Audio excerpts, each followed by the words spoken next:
Welcome to the Excel Still More podcast. I am your host, Chris Emerson. I'm here to encourage you in your walk with God. Thank you for joining in. Today's podcast is sponsored by a wonderful company, Creation to Revelation. This group of Christians believe it is extremely important that we teach the Word of God to our kids. They have original graphic illustrations from the beginning of the Bible to the end, featuring the beautiful and consistent presence of Jesus throughout. You can explore all of that at creationtorevelation.com. I'm so thankful you're here, so let's get started. Hey, welcome back. I am thankful you've joined today. I really hope that your year has started well, that this week has started well. Here we are in the second full week of 2022. I'm prayerful that you continue to be optimistic, that you've put together plans that you believe in, things that honor your value system, that you're prepared for any little valleys that may pop up, though I certainly hope you haven't yet incurred any of those, and that you have a real sense of direction on where you want to go and who you want to become. We devoted quite a bit of attention over the last 6 weeks or so that we could come through the end of the year with a lot of momentum. Well, today I'm inviting you to take a little bit of a breather, or at least take a moment from leaning into your projects and take a deep breath. Because the presence of God and your faith in the presence of God is vital to anything that you hope to do. Our best laid plans, executed to perfection, cannot succeed unless the Lord is with us. So today, I want to talk to you about your faith, the presence of God in your life, the hand of God upon you. We did an episode a couple of years ago from the book of Ezra, a man who did incredible things, traveled a great distance, changed an entire nation, and the text tells us chapter after chapter that he was able to do so because the hand of the Lord was upon him. God's reach is amazing. His capacity to reach you, to put one of his hands upon you to comfort you, while his other swipes away all adversaries in your path. Look, when this episode is over, you can go back to regularly scheduled programming about goals and momentum and discipline. But true believers are always willing and ready to testify to the presence of God in every step of their life, to readily speak to the credit due him in every success that you experience, and also to attribute to his hand the strength that sustains you, even in times of greatest trial. Okay, so we're going to dig in and expound on all of that in the episode. But first, I want to tell you a little bit about my day today that directly led to this recording. When I got up today, I went through the normal, enjoyable morning routine, the coffee, and the journaling and the reading. But after that, I took some time to answer a very difficult email. Last week, I received a message from a sweet Christian lady. She lives in another state. We've met a couple of times. And she wrote to tell me how angry she is with God. And I instantly appreciated her honesty about how she feels. In September of this last year, she lost her husband.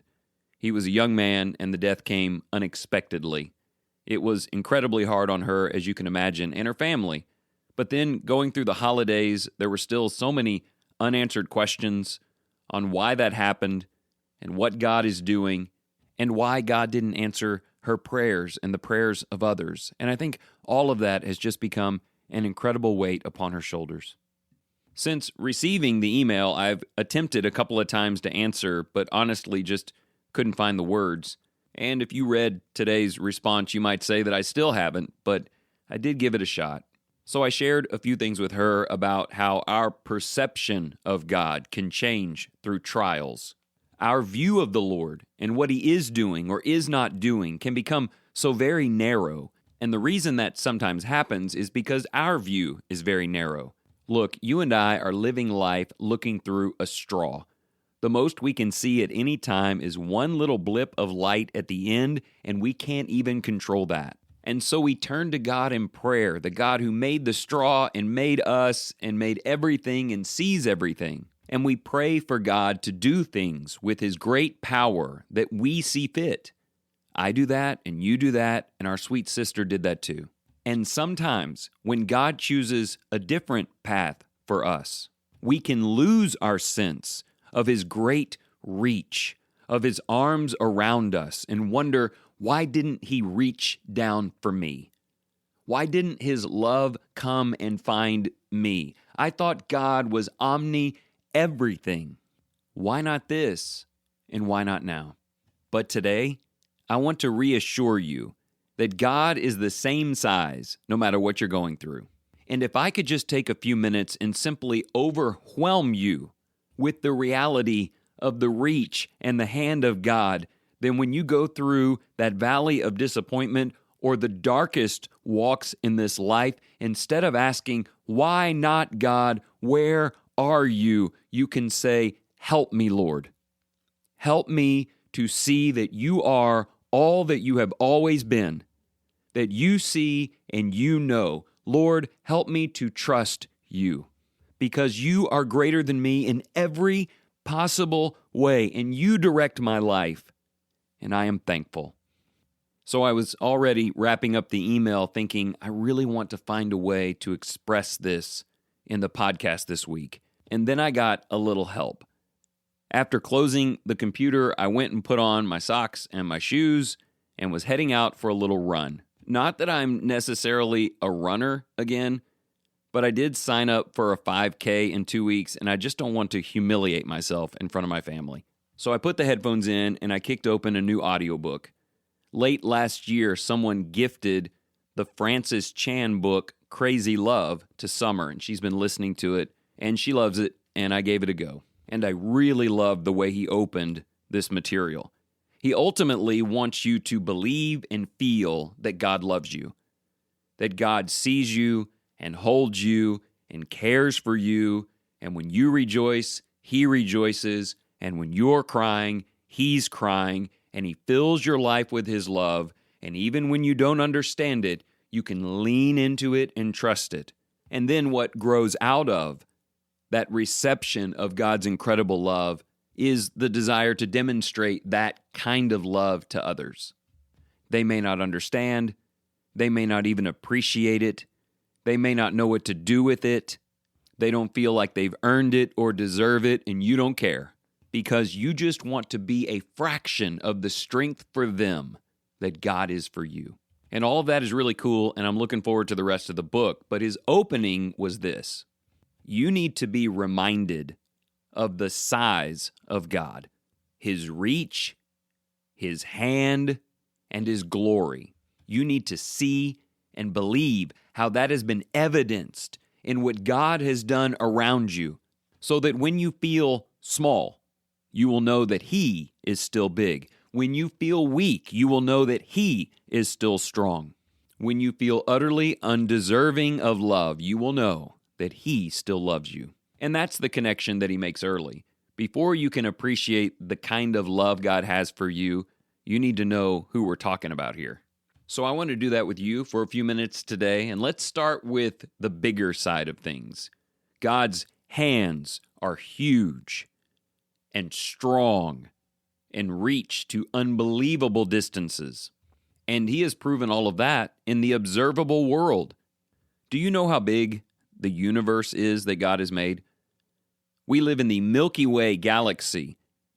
It is 52,000 light years wide. It would take light 52,000 years to cross our galaxy. In recent discovery, we now believe that there are 150 billion galaxies that God has made. That is big and far, inconceivably so. There are 200 billion trillion stars out there. I don't even know what that number means. And almost all of them make our sun look like a pebble. The sun is 110 times wider than the earth. That's huge. But there is a star out there that is 1,700 times wider than the sun. God reached that far and went that big. I was wondering today, why did God do all of that? But I think we know. It's so that every time man is able to see a little farther, to widen out that straw a little bit, or telescope it out a little farther, he will never, ever, in a bazillion light years, reach the distance that God can reach, or fathom the size of what God can make. Do you think a father who loves you, who can make all of that in an instant, do you think he can reach you? Do you think he has the strength and the wisdom to build into your life what is best for you? What you can handle? Constructing things in your life that you may not understand. But God has constructed a lot of things I don't understand, and all of them are good.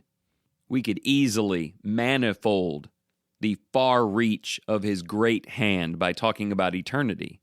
You and I live in the present, we remember a few things from the recent past, and we know nothing about the future.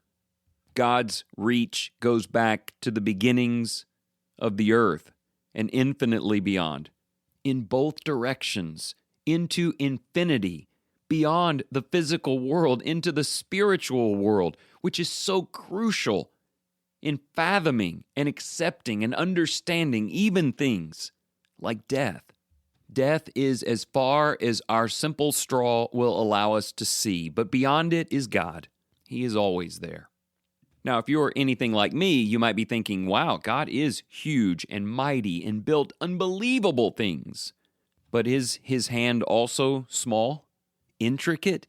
Can it concern itself with even the little things in my life? Can it zoom in on the most minuscule of details and do its great designing work? It most certainly can, and already has. Have you ever studied the other end of the spectrum? Let's go small for a moment, really small.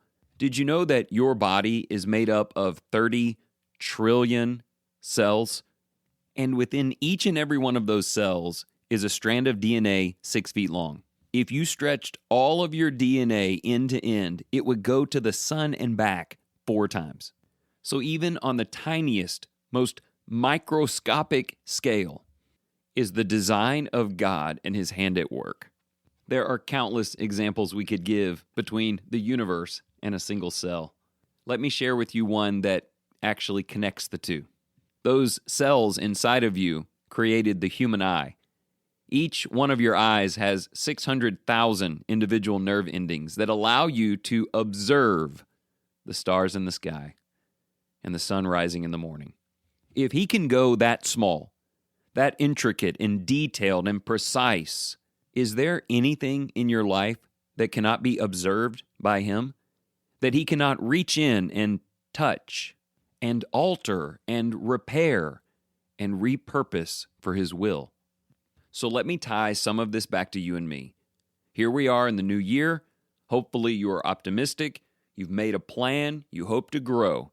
There will be ups and there will be downs. Sometimes you will feel big and strong, other times small and weak. Sometimes you will feel in total control, and other times absolutely zero. But please don't make the mistake of projecting those changes upon God. God is not big or small. Big when things are going well and clearly in charge and doing things that are incredible, and then when things aren't going well, God's not here. God's not active. God's not interested. He's not big or small, depending on what you're facing or how things are going. He is big and small and everything in between at all times. God is not far from you or near to you. When you feel comforted, he's near. When you're struggling, he must be far. He is not far or near, depending on circumstances. He is God. He is everywhere, including in every room you ever enter. And for Christians, for people who live by faith, he's not only here, but he is involved, he is active, and he is at work. And my hope for that dear sister in Christ going through things that I cannot even imagine is that her faith leads her to fall into the arms of God, and before long, her questions will change from why or why not, and simply request help. Help me trust you, Lord. Help me not to shrink you when I feel small. Help me to remember that you are near and that there is nothing beyond your reach and no one beyond your reach, and your love and your hand reaches me. May God bless and comfort her. All right, so in these last few minutes, let me share a few practical things with you. As I mentioned earlier on, the Francis Chan Crazy Love progression is this. 1. Recognize the reach of God. From the expanse of the universe down to a single cell, there is nowhere he cannot go, and there is nothing he cannot do. Give yourself over to believing that. And then add to that concept of his power the brilliance of his love. It's not just his hand that reaches you, it is his affection, his compassion, his mercy and patience and graciousness. His love is always seeking and pursuing you wherever you go. And so you progress from knowing something to feeling something, and then the passion is born within you to share that crazy love with others. It was interesting today that I finished up the run and I was looking at the beautiful East Texas sunlight and cool, crisp winter day, and I was just thinking, God is amazing, and He loves me, and I'm thankful. And then I sat down at the computer and I started researching something that is important to me. I'm interested this year in setting up a nonprofit organization with the help of some wonderful brothers and sisters in Christ, and I'm feeling this great draw towards young people who are fatherless. I was doing some research on what that might look like and how we could help these young people in our community. And I was just sitting there thinking about how far God has reached to hold me and the depths of His love for me, and how many young people in our world don't know that. They don't know it in their families, and they don't know it in Christ. And I want to share it with them. We'll see how that develops this year. I would certainly appreciate your prayers. But here's what I want to commend to you. There has to come a point in our faith where God is still big, even when we feel small. Where God is reaching me and at work, even at times when my limited mind can't understand it. If the Father can build 150 billion galaxies, there is no problem in my life too big for Him. And if God can weave 6 feet of DNA into each of my 30 trillion cells, there is no issue too intricate that it will not respond to His touch. I will not let my limitations limit God, because there is a sad and sobering truth that we've not talked about. In Isaiah 59 and verse 1, the Bible says, "Behold, the Lord's hand is not so short that it cannot save, but your iniquities have made a separation between you and your God." If God is not actively in control of shaping your life for good, it is not because He cannot do so. It is because a lack of trust and belief in Him has backed away from His benevolent hand. God has work for us to do, and it starts with great faith. So turn to Him this week, every day this week, and express your gratitude for His presence, His power, and His love. And then let's get back to work, because His end game isn't just you and me living in the palm of His hand and thankful. It's letting that same love live through us as His hands to reach out and be strength and love for others. How amazing are the hands of God. First, they reach to us, and then they reach others through us. In anything and everything you do this year, give thanks for God's great reach.